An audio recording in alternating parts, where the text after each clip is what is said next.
نتمنى من الدول العربية كلها، من المشاهير، من جماعة التيك توك، من جماعة اليوتيوب، من جماعة كل شيء، يعرف نحن تعبنا من الموت البطيء لأنه غيرنا بيحق له يتعالج ونحن ما بيحق لنا.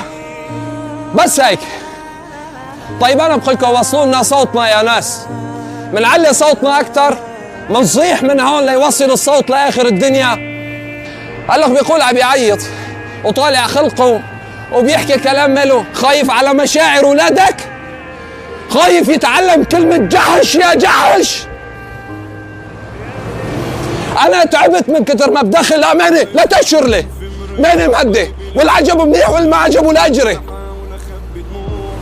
ماني مهدي وماني أخلاقي وماني محترم وماني داير بالي على حولي وبدي أحكي كل شيء.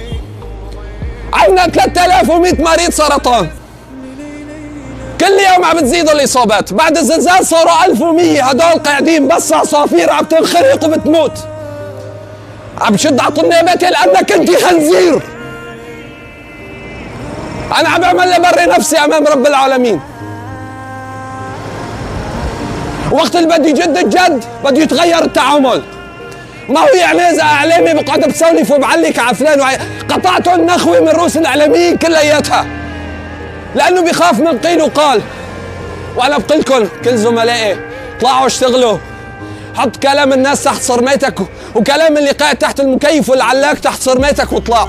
كل واحد يطلع لعند مريض، خلي السوشيال ميديا تضل شاعلة نار. آخرتها بده يجي استجابة.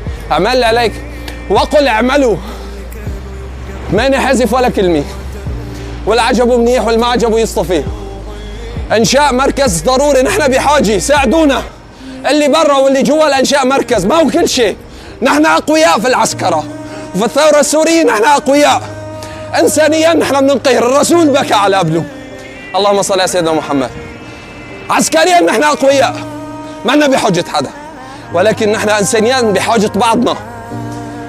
الحمل ما لازم يكون بس على تركيا، نتمنى من الدول العربية كلها، من المشاهير، من جماعة التيك توك، من جماعة اليوتيوب، من جماعة كل شيء، يعرف نحن تعبنا من الموت البطيء لأنه غيرنا بيحق له يتعالج ونحن ما بيحق لنا. بس هيك. لأنه أنت ابنك هو بين ايديك عيش، ما في شيء. أما نحن أولادنا هون، أنا ما عم بصير شبشب ما ننحظر، نحن بنجي في البرادات.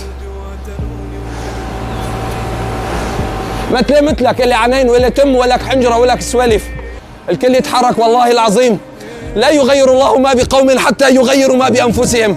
طالما أنفسنا خيار على بعضنا بدنا نضل هيك.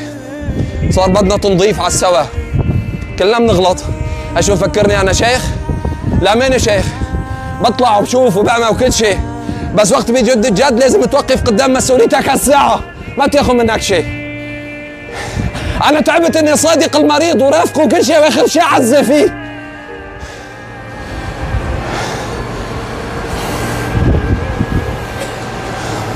السلام عليكم.